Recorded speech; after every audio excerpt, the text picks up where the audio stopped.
brittle chill lingered in the air, the kind that seeped into bones and made every sound sharper. The small, desolate town of Hearts Hollow was quiet, as always. But within the unassuming Birchwood residence, a long-buried secret was beginning to stir.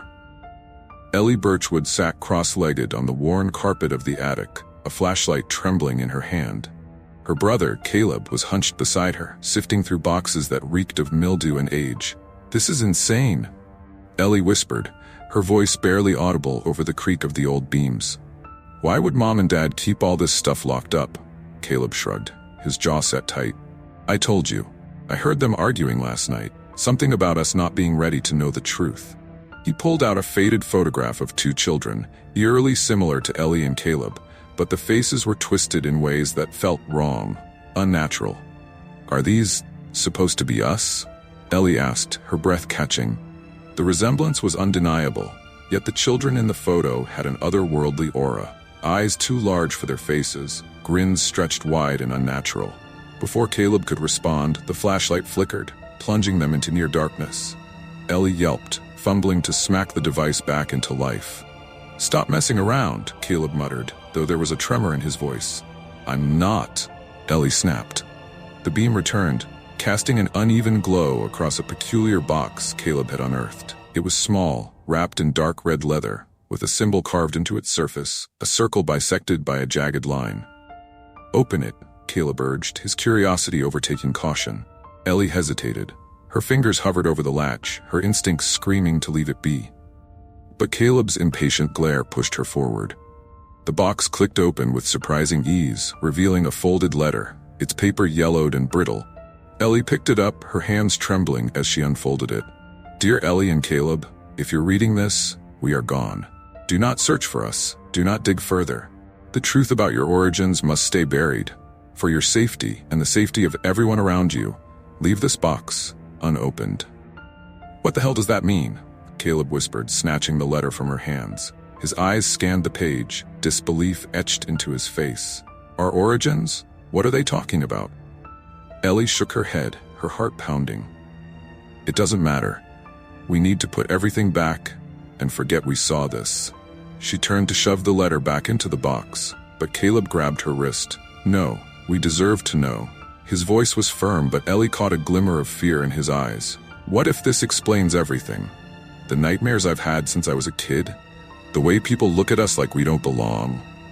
The attic groaned, as if the house itself was listening. A sudden gust of wind blew through the room, despite the windows being shut tight. The flashlight flickered again, and the air grew colder. Ellie gasped, clutching her arms as goosebumps spread across her skin. "Something's wrong," she whispered, but Caleb was already rummaging deeper into the box, pulling out more strange items. A small mirror with cracks spidering out from its center. A lock of hair tied with black thread, and a key that felt unnaturally warm to the touch. "This is insane," Caleb muttered, holding the key up to the flashlight. "Why would they hide this stuff, and what does it?" A loud crash interrupted him, echoing from somewhere below.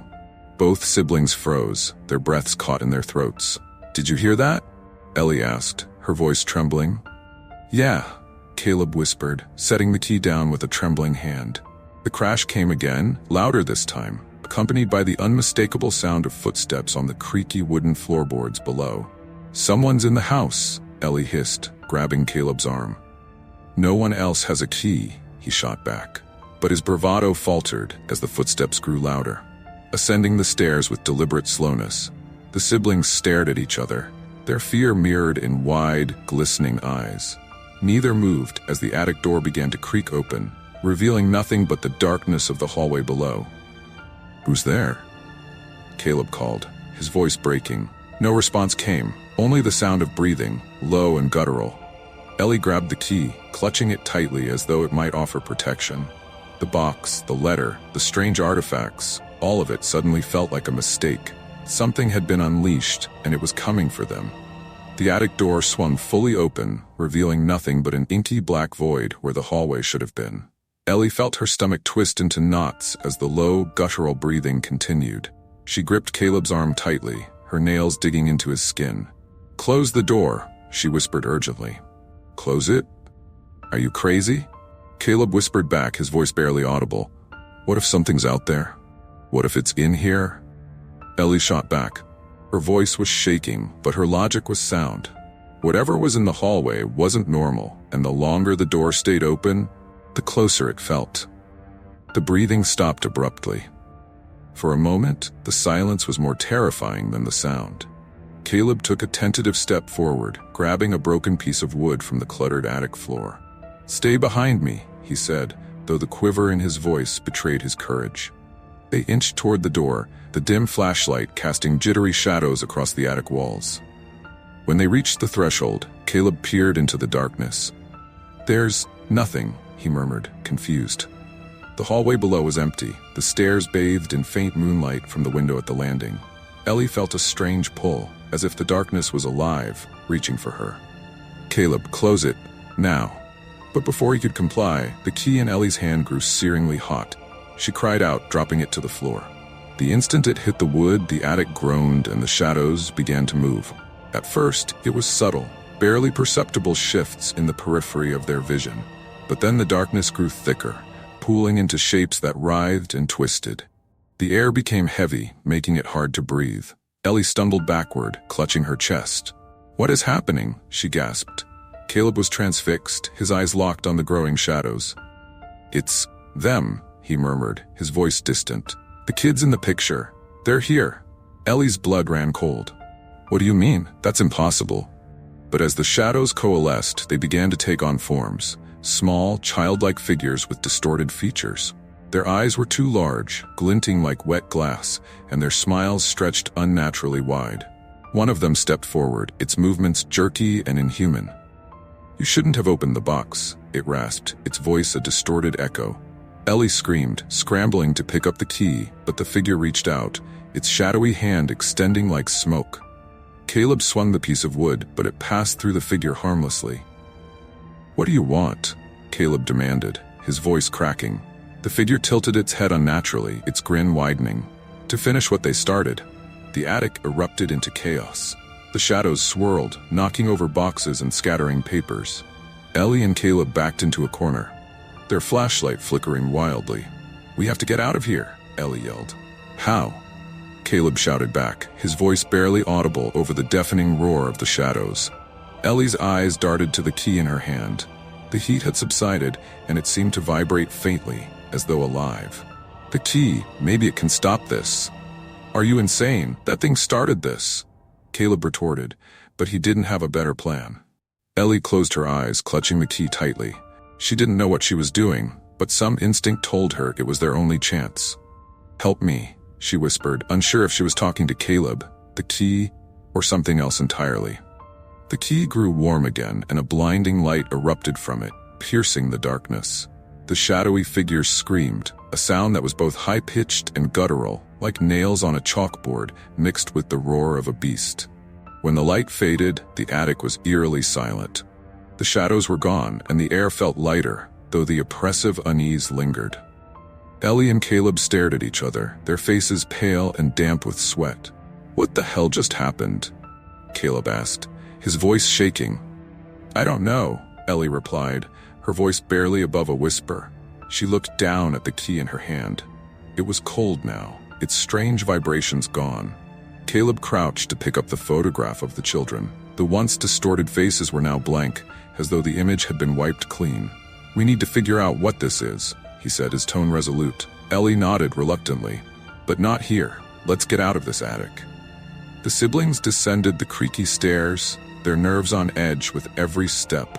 When they reached the main floor, the house seemed oddly still, as though it was holding its breath.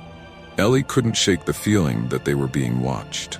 "We have to find out more about that box," Caleb said, clutching the letter. "Mom and Dad knew something.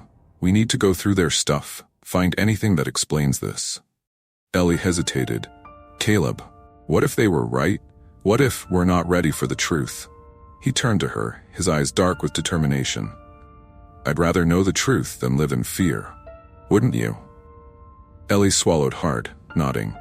But deep down, she couldn't shake the feeling that they had crossed a line, one that could never be uncrossed. The Birchwood residence had never felt like home, but tonight it was suffocating. The walls seemed to close in as Ellie and Caleb tiptoed through the house, avoiding creaky floorboards out of instinct. Their parents' bedroom was at the end of the hall, the door slightly ajar. It felt wrong to intrude, but curiosity and fear pushed them forward. "Are you sure about this?" Ellie whispered, clutching the key tightly. Caleb didn't answer. He pushed the door open and stepped inside, the faint scent of lavender and cedar greeting them, a stark contrast to the dread hanging in the air. The room was meticulously neat, as if their parents had intended to leave no trace of themselves behind. Ellie's eyes scanned the shelves and dresser, searching for anything unusual. Caleb, however, went straight to the closet. Inside, he found a locked chest, small and unassuming, but his gut told him it was important. "Ellie, the key," he said, motioning her over. She hesitated, staring at the box. What if it's another trap? What if this makes everything worse? "It's too late to turn back," Caleb replied. "We need to know." With a deep breath, Ellie handed him the key. Caleb inserted it into the lock, and with a soft click, the chest opened. Inside was a thick, leather-bound journal, its pages yellowed with age. The cover bore the same strange symbol as the box in the attic. Caleb opened the journal to the first page. The handwriting was unmistakably their father's, neat and precise. December 3rd, 1992. "The experiment has worked. We never should have agreed to this, but it's too late now. They're perfect, too perfect. But the cost, my God, the cost." "What experiment?" Ellie asked, leaning over his shoulder. Caleb flipped through the pages, his hands trembling. The entries became more frantic, the handwriting jagged and erratic. "They're not ours, not really. The Birchwood twins died that night. These replacements are something else. We were told they'd be normal, but they're not. We see it in their eyes. Sometimes it feels like they're watching us. Not as children, but as predators." Ellie recoiled, her heart pounding. "Replacements? What does he mean?" Caleb shook his head, his face pale. "Keep reading." The next entry sent a chill down Ellie's spine. March 17th, 1995, "We tried to leave. We tried to take them far from this place, far from the people who did this to them, to us. But the shadows followed. They always follow. The children don't know, but they're connected to something ancient, something dark. If they ever learn the truth, it will awaken, and no one will be safe." Ellie felt her knees buckle, and she sank onto the bed. "This can't be real. We're not replacements. We're just us." "Ellie, calm down," Caleb said, though his voice wavered. "Don't tell me to calm down," she snapped. "Do you understand what this means? Mom and Dad aren't even our real parents. We're experiments." The room seemed to grow colder as the weight of the revelation sank in. Caleb closed the journal, his jaw tight. "We're not experiments. We're us. Whatever they did, it doesn't define who we are." "How can you say that?" Ellie asked, tears streaming down her face. "What if they're right? What if we're dangerous?" Before Caleb could respond, the house groaned, a deep, resonant sound that echoed through the walls. The shadows began to move again, slithering across the floor and up the walls. "They know," Caleb said, his voice barely above a whisper. "Whatever they are, they know we're reading this." Ellie grabbed his arm. "We have to leave. Now." The siblings bolted out of the room, the journal clutched tightly in Caleb's hand.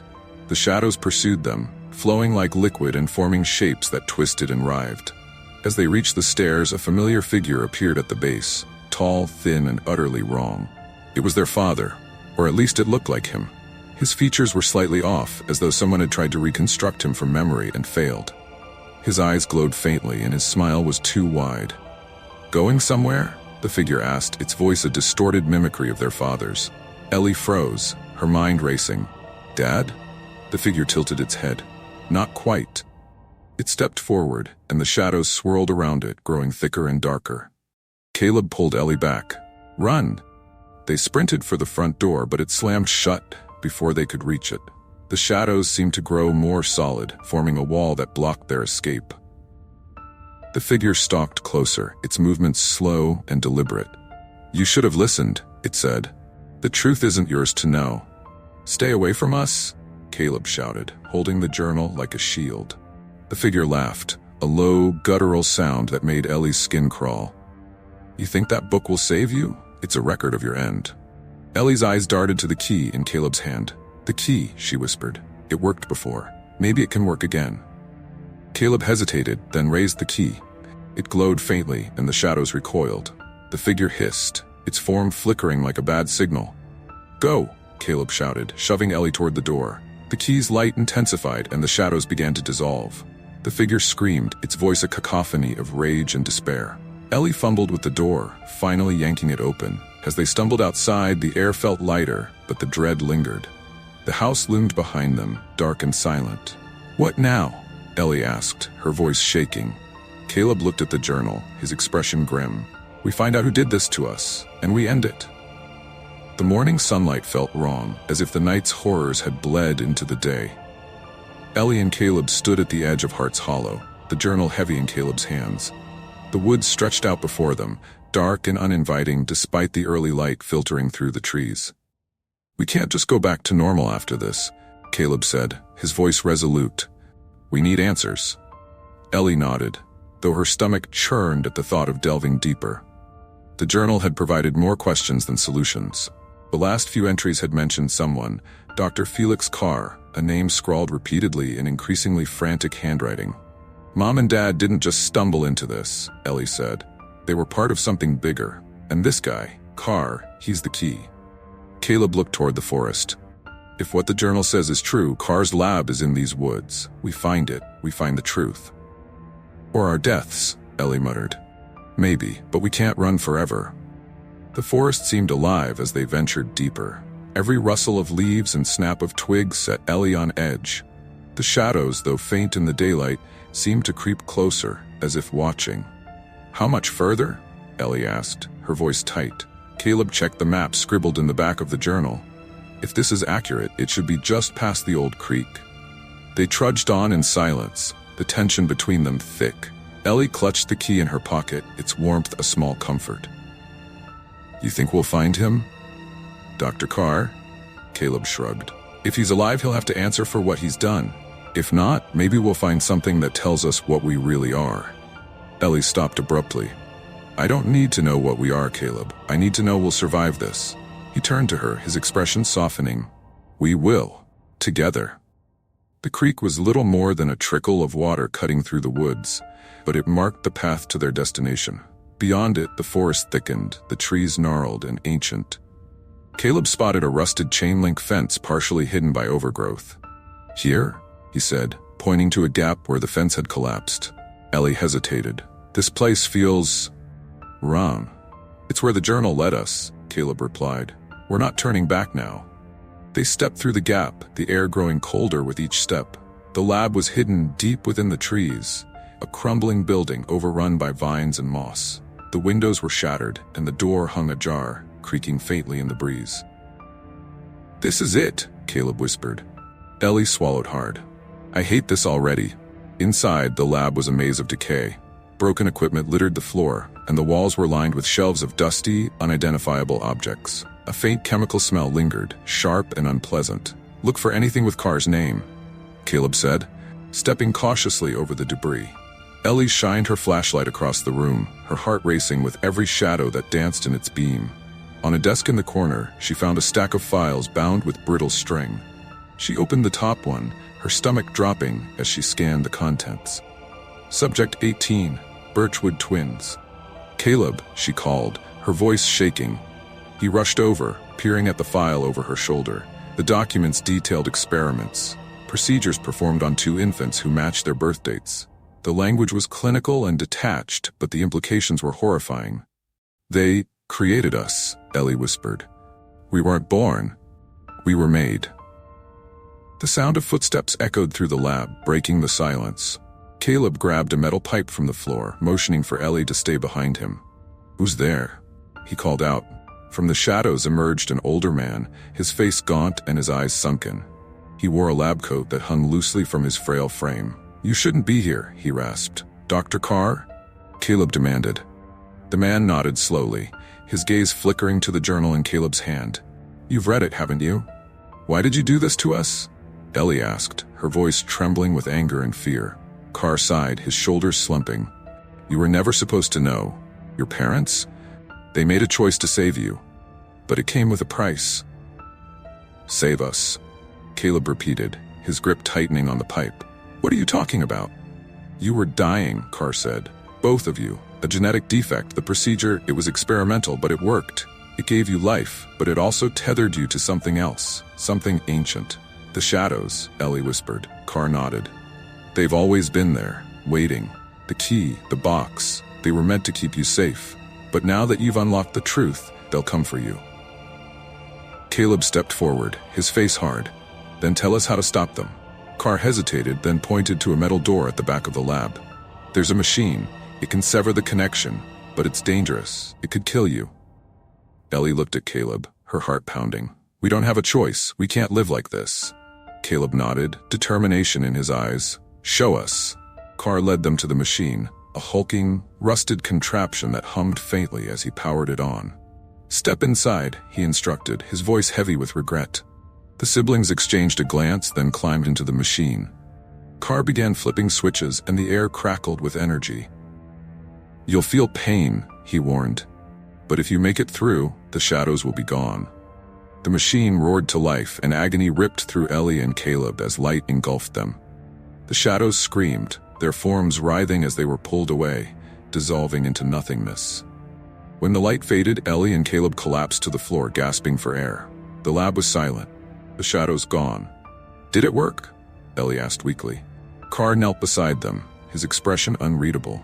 Yes, the connection is severed. You're free. But as Ellie looked into his hollow eyes, she couldn't shake the feeling that freedom had come at a cost they didn't yet understand.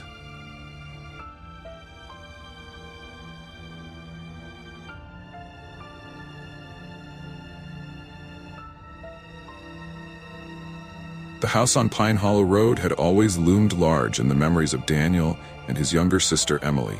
It was their childhood home, nestled deep in the woods, miles away from the nearest neighbor. The sprawling Victorian mansion, once a thing of beauty, had fallen into disrepair over the years. It creaked and groaned with age, as though it were alive, harboring memories that refused to stay buried. Returning there after their parents' sudden and mysterious deaths was the last thing Daniel wanted to do. Yet the will insisted, and so did Emily. It's just a weekend, Emily said, her voice strained with forced cheer. We'll clear out the old stuff, sign the paperwork, and never have to come back. Daniel wasn't convinced. He'd always felt something was wrong with the house, even as a child. His parents' stern warnings not to explore the basement had only added to the sinister allure. When they were kids, he and Emily dared each other to peek down the steep, shadowy staircase. They never got farther than a few steps before the oppressive darkness seemed to swallow them whole. As they drove up the winding path, the mansion appeared through the mist, its jagged roofline cutting into the gray sky. The once vivid red paint had faded to a dull, peeling rust. The windows, covered in grime, reflected nothing back, like hollow eyes.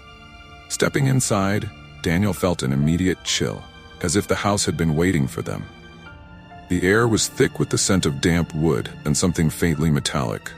He glanced at Emily, whose face was pale but determined. Let's get this over with, she muttered, pushing open the door to the parlor. The memories came flooding back. The grand fireplace, now choked with cobwebs, had been the centerpiece of countless winter nights. But the warmth it once provided felt distant, replaced by an eerie cold that settled deep in Daniel's bones. As they worked their way through the house, sorting through decades of forgotten belongings, Daniel found himself drawn to the door at the end of the hall, the one that led to the basement. Don't even think about it, Emily warned, catching his gaze. I wasn't. Daniel lied. But the truth was, he couldn't shake the feeling that something was calling to him from below. That night, the siblings decided to stay in the house to save time. Daniel lay awake, staring at the cracked ceiling, listening to the relentless ticking of a clock somewhere in the house. It was well past midnight when he heard it, a faint, rhythmic tapping. Emily? He called out, his voice barely above a whisper. No answer. The tapping grew louder, more insistent. It seemed to be coming from beneath him. Heart pounding, Daniel crept out of bed and followed the sound to the basement door. It was ajar, revealing the first few steps descending into darkness. Emily, are you down there? Again, no answer. But the tapping stopped. A voice broke the silence, soft and childlike. Come play with me. Daniel froze. It wasn't Emily's voice. It wasn't a voice he recognized at all. Daniel's breath caught in his throat. The voice was faint, almost fragile, but unmistakably real. For a moment, he thought his mind was playing tricks on him, the house reviving old fears. But then it came again, clearer this time. "Come play with me, Daniel." The sound of his name jolted him into action. He slammed the basement door shut, his hands trembling as he turned the lock. His heart hammered against his ribs, and for a fleeting moment, he considered waking Emily. But how could he explain what he'd heard without sounding insane? Instead, he retreated to his room, bolting the door and sitting with his back against it, eyes fixed on the floor as if expecting it to burst open beneath him. Morning brought no relief. Emily found him still seated by the door, his face pale and drawn. "Rough night?" she asked, setting a steaming mug of coffee on the table beside him. "You could say that," he muttered, taking the mug with trembling hands. He debated telling her about the voice, but the skepticism in her eyes stopped him.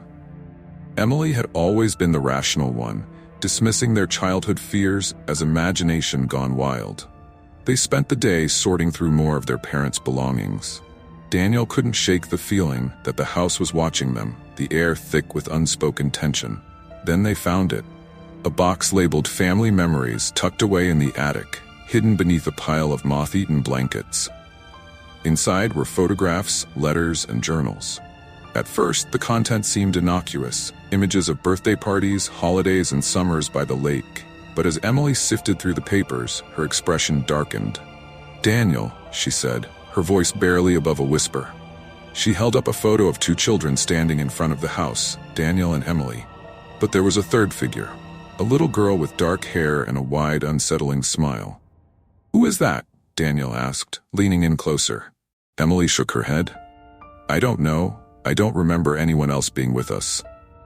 They found more photos, all with the same girl. In some, she stood in the background, her face partially obscured. In others, she was front and center, as though she were part of the family. But Daniel and Emily had no memory of her. The journals offered little clarity, only cryptic entries written in their mother's hand. One passage stood out. "She keeps calling to them. I hear her voice at night, whispering their names. We tried to keep her hidden, but the house remembers. The house always remembers." Emily closed the journal, her hands trembling. "This is insane. Who is she talking about?" Before Daniel could respond, a loud crash echoed from downstairs. They rushed to the source, finding the basement door wide open. The lock dangled uselessly, as if it had been torn apart from the inside.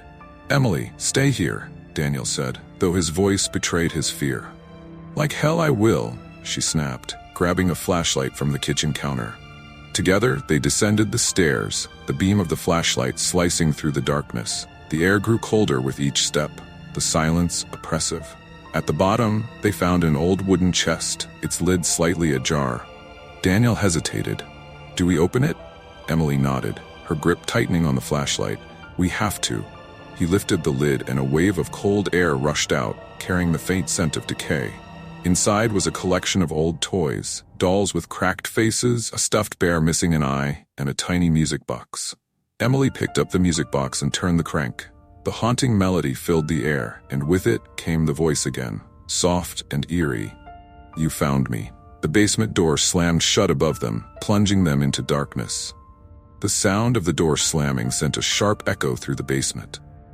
Emily let out a startled gasp, her grip on the flashlight tightening.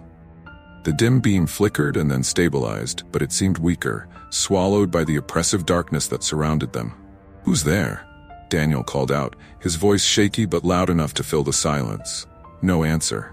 Instead, the melody from the music box grew louder, as if amplified by the walls.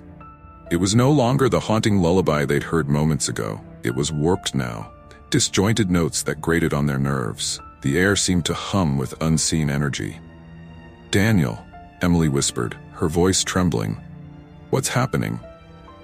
Before he could answer, the music box snapped shut in Emily's hands, cutting off the discordant tune. The flashlight flickered again, and for a brief moment they saw her. The girl from the photographs, standing at the edge of the shadows. Her dress was tattered, her dark hair hanging limp around her face, and her smile. Her smile was too wide, too sharp, stretching unnaturally across her pale skin. "Why did you leave me?" the girl asked, her voice a mix of sorrow and anger. Emily screamed, dropping the flashlight. It rolled across the floor, the light beam spinning wildly, casting fleeting glimpses of the girl as she advanced toward them. Daniel grabbed Emily's arm and pulled her behind him. "Stay back," he shouted, though he had no weapon, no plan. The girl stopped, tilting her head as if considering his words. Then she pointed at the chest. "You forgot about me," she said, her tone eerily calm. "But the house didn't. It brought you back." Emily clutched Daniel's arm, her voice trembling. "We don't even know who you are." The girl's expression twisted, her smile vanishing. "You don't remember?" she hissed. Her voice was no longer soft, it was sharp, slicing through the air like broken glass. "You will." The basement shook, a low rumble reverberating through the floor. The toys in the chest began to move as though animated by an unseen force. The doll's cracked eyes seemed to follow the siblings, their heads turning with jerky, unnatural movements. "Daniel, we have to get out of here," Emily cried, tugging at his arm. But the basement door wouldn't budge no matter how hard they pushed or pulled. The girl's laughter filled the air, echoing off the walls. "You can't leave," she said, her voice echoing from every direction. "Not until you remember." Daniel's mind raced. Remember what? Who was this girl? And why did she think they had abandoned her? The answer had to be in the journals, in the photographs, somewhere in the house. "Emily, we need to distract her," he whispered.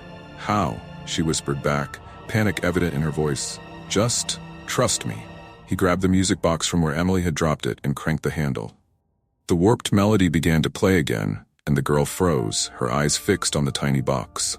"That's mine," she said, her voice suddenly childlike again. "Take it," Daniel yelled, throwing the music box toward her. The girl lunged for it, her movements disturbingly fast and inhuman, giving the siblings just enough time to grab the flashlight and make a break for the stairs. They pounded on the locked door, and this time it flew open as if the house itself had decided to let them go. They stumbled into the hallway, slamming the door behind them. Emily collapsed against the wall, gasping for air. "We need to burn this place down," she said, her voice shaky but resolute. Daniel nodded, but deep down, he knew it wouldn't be that simple. The house, the girl, it wouldn't let them go so easily. And worse, he couldn't shake the feeling that she was right. Somewhere in his mind, buried deep, was a memory waiting to surface. A memory that would change everything. Daniel and Emily sat in the kitchen, the weak morning light filtering through the grime-covered windows. The house seemed quieter now, but the oppressive atmosphere lingered, as though it were holding its breath. Emily had insisted on leaving immediately, but Daniel couldn't shake the feeling that running wouldn't solve anything. "We can't just go," he said, staring at the journal they brought up from the basement. Emily slammed her hand on the table. "What are you talking about? That thing, whatever it is, wants us dead. You heard her. She thinks we left her behind. We don't even know who she is." Daniel ran a hand through his hair, his thoughts racing. "That's the point. We need to figure it out. If we don't, she'll follow us. This isn't just about the house." Emily opened her mouth to argue, but stopped when she saw the look on his face. "Fine," she said reluctantly, "but if we don't find answers today, we're leaving." They spent the next few hours combing through the journals and photographs again, searching for anything they might have missed. It was Emily who found it, an entry buried near the back of the oldest journal, written in shaky handwriting that was almost illegible.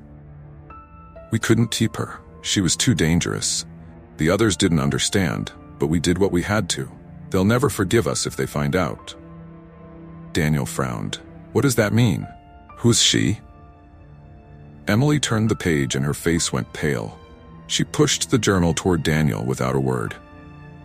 The next entry was a confession. Their parents had a third child, a daughter named Clara.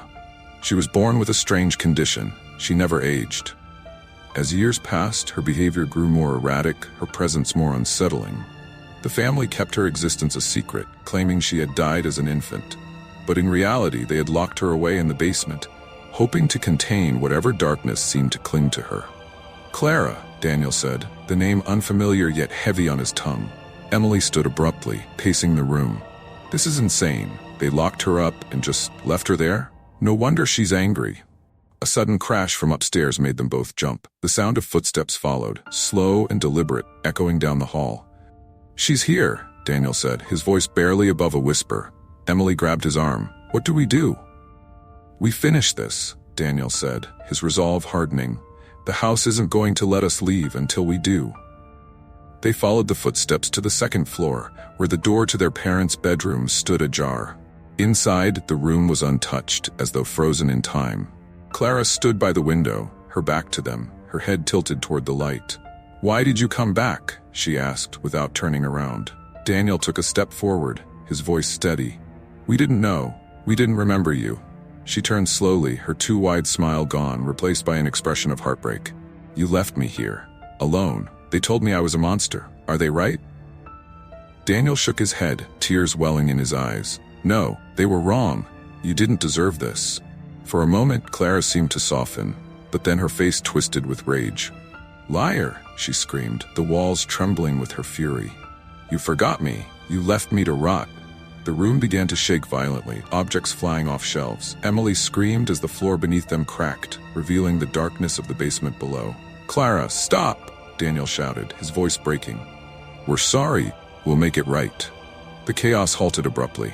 Clara's gaze bore into him, her eyes filled with centuries of pain. "Prove it," she said. Daniel didn't hesitate. He reached out his hand. "Come with us. We'll get you out of here." Clara hesitated, her expression unreadable. Slowly, she reached for his hand. As their fingers touched, a surge of cold shot through Daniel's body, and the room was flooded with light. When he opened his eyes, the house was still. Clara was gone. Emily knelt beside him, shaking him awake. "Daniel, are you okay?" He sat up, disoriented. "What happened?" Emily looked around the room. I think she's gone." They left the house that day, never looking back. But Daniel couldn't shake the feeling that Clara wasn't truly gone, that some part of her remained, waiting, watching. And sometimes in the dead of night, when the house was silent and the world was still, he thought he could hear it. The faint, haunting melody of the music box, calling him back. It began with a phone call at midnight. Always at midnight. Claire jolted awake to the shrill sound of her phone vibrating against the wooden nightstand. Her husband, Jake, stirred beside her but didn't wake up. Claire squinted at the screen. Unknown caller. She hesitated for a moment before answering, her voice still thick with sleep. "Hello?" For a moment there was nothing but static on the other end. Then, a man's voice, familiar yet distorted, whispered 3 words that chilled her to the bone. "They know now." The line went dead. Claire sat up, her heart pounding. It had been over 2 decades since she last heard that voice, but she would have recognized it anywhere. It belonged to her older brother Adam, a man who had been missing for 23 years and was presumed dead. The next morning, the memory of the call lingered like a dark cloud. Claire didn't tell Jake. He wouldn't understand, and besides, she had no proof. But as the day wore on, her unease grew. She felt watched, as if someone were lurking just beyond her peripheral vision. Even mundane tasks, folding laundry, feeding the dog, felt weighted with an invisible threat. That evening, an unexpected package arrived at their doorstep. It was a plain cardboard box with no return address. Claire's stomach churned as she brought it inside. Jake was still at work, and she was alone in the house. Slowly, she opened the box. Inside was a single Polaroid photograph, yellowed with age. It was a picture of her childhood home, a crumbling Victorian mansion perched on the edge of a dense forest. But something was off. In the window of the second floor, she could see the faint outline of a man's face. She knew that face. It was Adam. Claire felt the blood drain from her face. Adam had disappeared the summer she turned 12, shortly after their parents died in a freak car accident. The official story was that Adam ran away, unable to cope with the grief. But Claire always suspected something darker. There were too many unanswered questions. Too many nights where she'd overheard her parents arguing in hushed, frantic tones about something they refused to explain. Determined to uncover the truth, Claire made a decision that felt both inevitable and reckless. She would return to their childhood home, which had stood abandoned for years. She hadn't set foot there since the day Adam vanished, but now it seemed the only place to find answers. The next morning, Claire packed a bag and lied to Jake about a work trip. As she drove toward the small, decaying town of Black Hollow, memories flooded back. Her father's stern voice, her mother's nervous laughter, Adam's teasing grin. But beneath those memories lurked something darker, like a shadow hiding in the corners of her mind. The house was exactly as she remembered it, though time had taken its toll. The paint was peeling, the roof sagging, and weeds choked the front yard. As Claire stepped onto the creaking porch, she felt a strange sense of déjà vu. She could almost hear her mother calling out, "Come inside, dinner's ready." She pushed open the front door, and the smell of damp wood and mildew hit her like a wave. The air was thick, oppressive, and every step she took seemed to echo louder than it should have. The house was silent, but not empty. Claire could feel it. Something was watching her. In the living room, she found a second Polaroid on the coffee table. It was a close-up of Adam, his face pale and expressionless. Scrawled on the back were 3 words: "Come find me."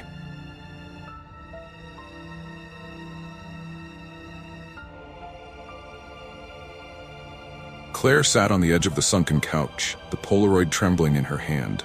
Adam's face stared back at her, gaunt and unfamiliar, yet undeniably him. Her heartbeat drummed in her ears as she flipped the photograph over again, rereading the scrawled words, "Come find me." The house seemed to breathe around her. Every creak of the floorboards, every groan of the old pipes felt deliberate, as though the house itself was aware of her presence. She glanced at the stairs leading to the second floor. The memory of Adam's face in the Polaroid window loomed large in her mind, compelling her to move despite the growing knot of dread in her stomach. "Adam," she whispered, her voice barely audible.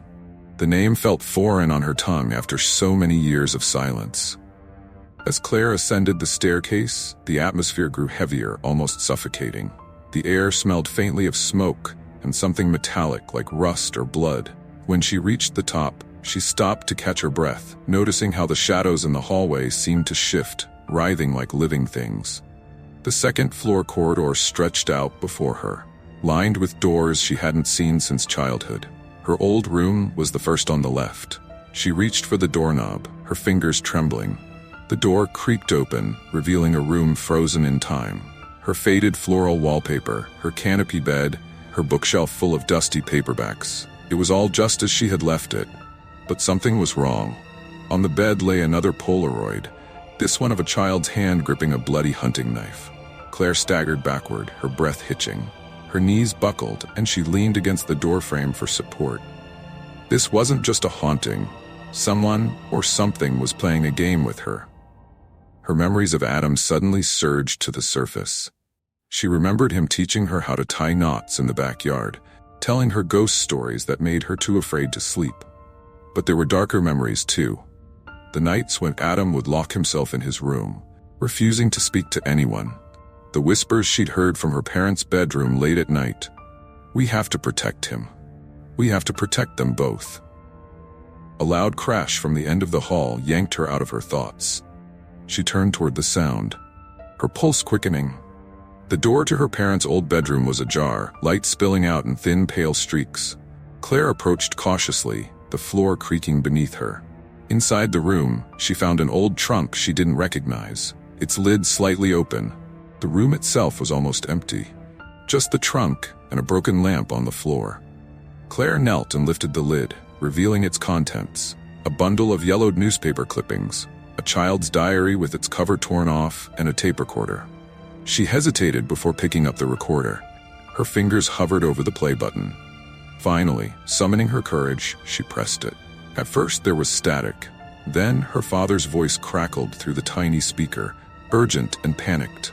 "Adam's condition is getting worse. I don't know how much longer we can keep it hidden. Claire can't find out. She wouldn't understand, but we have to keep them safe. We have to." The recording cut off abruptly, leaving only the hum of static. Claire's hands shook as she set the recorder back into the trunk. A fresh wave of nausea swept over her. Her parents had known something they had kept hidden from her. And Adam's disappearance wasn't the only secret buried in their family's past. Her breath hitched when she noticed fresh footprints in the dust leading out of the room. They weren't hers. The prints were larger, heavier, and they led back down the hallway toward the stairs. "Adam?" she called, her voice breaking. The air grew colder. From downstairs came the sound of a door creaking open, followed by a faint, childlike giggle. Claire froze, her blood running cold. That laugh wasn't Adam's. Claire's heart pounded as the giggle echoed through the empty house, a chilling sound that sent shivers down her spine. She stepped cautiously into the hallway, her eyes darting between the shadows. The footprints in the dust now appeared to trail in both directions, leading back to her parents' room and toward the staircase. Her trembling hand gripped the banister as she descended, the floorboards creaking beneath her weight. At the bottom, the living room was bathed in the gray light of dusk filtering through the grimy windows. But it wasn't empty anymore. On the coffee table lay a new Polaroid, freshly placed. This time, the image was of Claire herself, standing in the hallway upstairs, her face frozen in an expression of fear. A timestamp was scrawled in red ink across the bottom corner, 5:17 p.m. Claire glanced at the wall clock. It was 5:19. "Who's there?" she shouted, her voice cracking. For a moment, there was silence. Then, the sound of footsteps shuffled from the kitchen. Claire turned sharply toward the noise, her breath quickening. The kitchen door swayed slightly on its hinges, its shadow stretching long and jagged across the floor. She edged closer, her body tensed, every instinct screaming at her to run.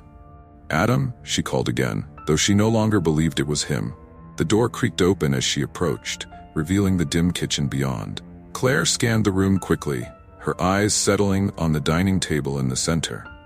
Sitting atop it was a rusted metal key and another photograph. This one was different.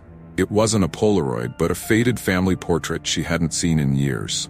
In the picture, her father and mother stood smiling stiffly, with Claire and Adam sitting on the porch steps of their childhood home. But there was something wrong.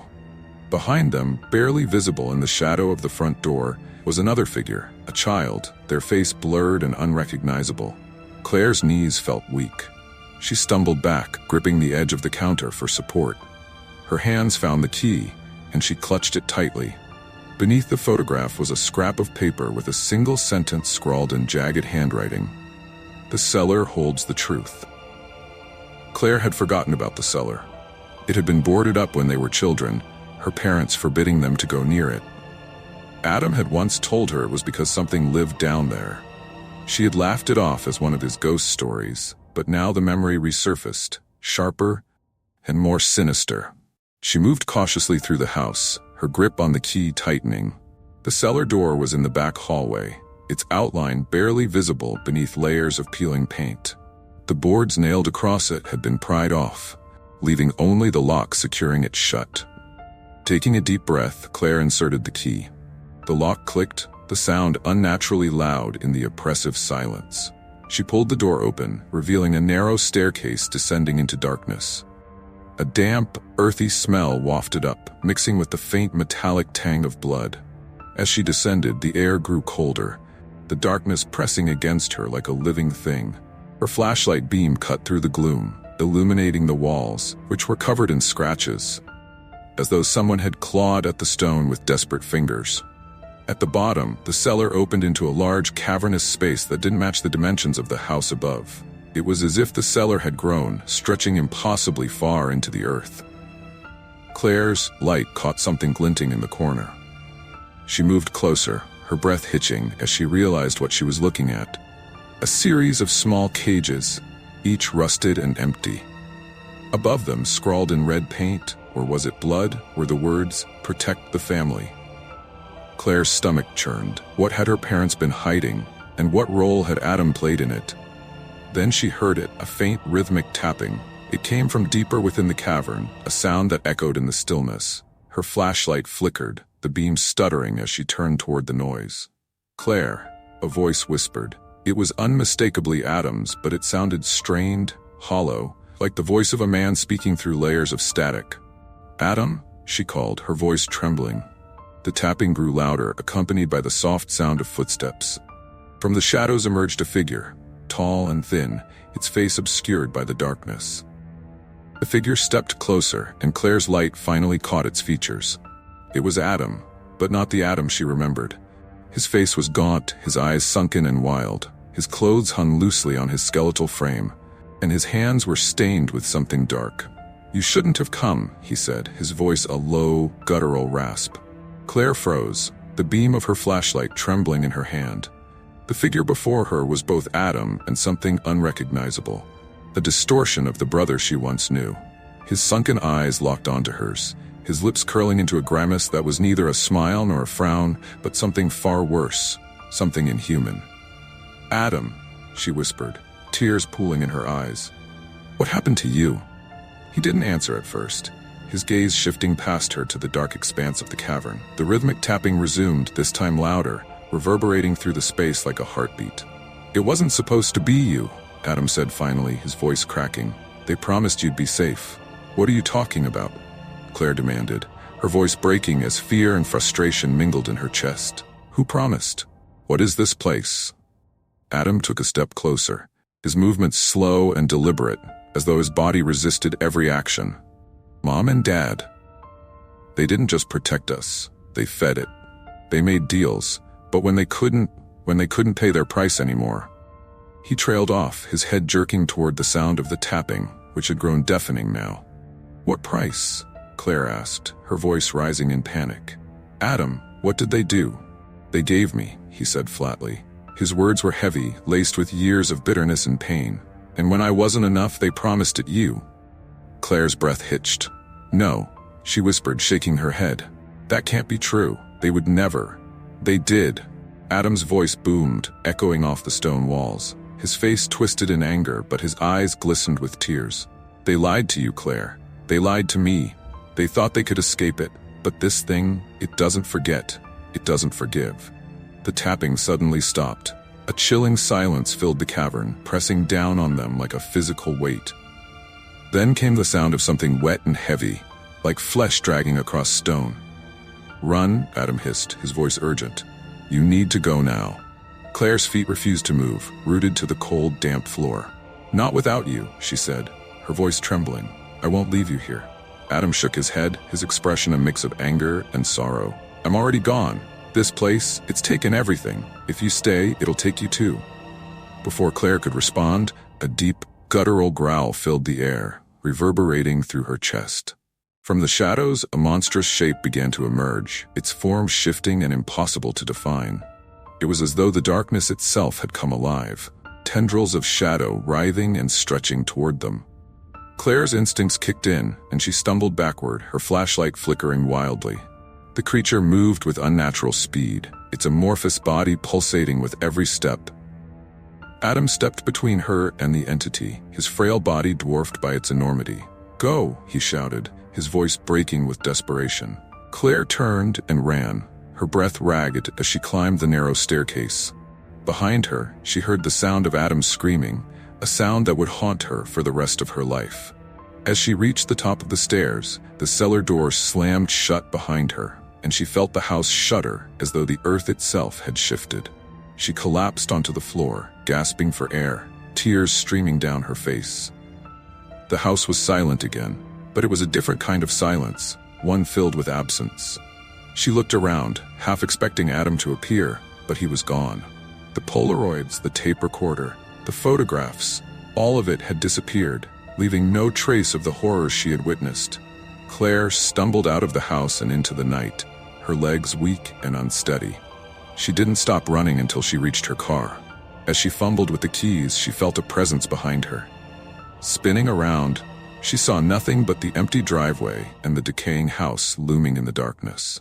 She drove away without looking back, the truth of her family's secrets burning in her mind. Her parents' lies, Adam's sacrifice, the monstrous thing in the cellar, it all felt like a nightmare she couldn't escape. Weeks later, Claire sat alone in her kitchen, staring at the empty Polaroid camera she had found on her doorstep that morning. A single photograph lay on the table before her. A picture of her house, taken from the shadows of the forest. In the window, she could see a face. It was Adam's,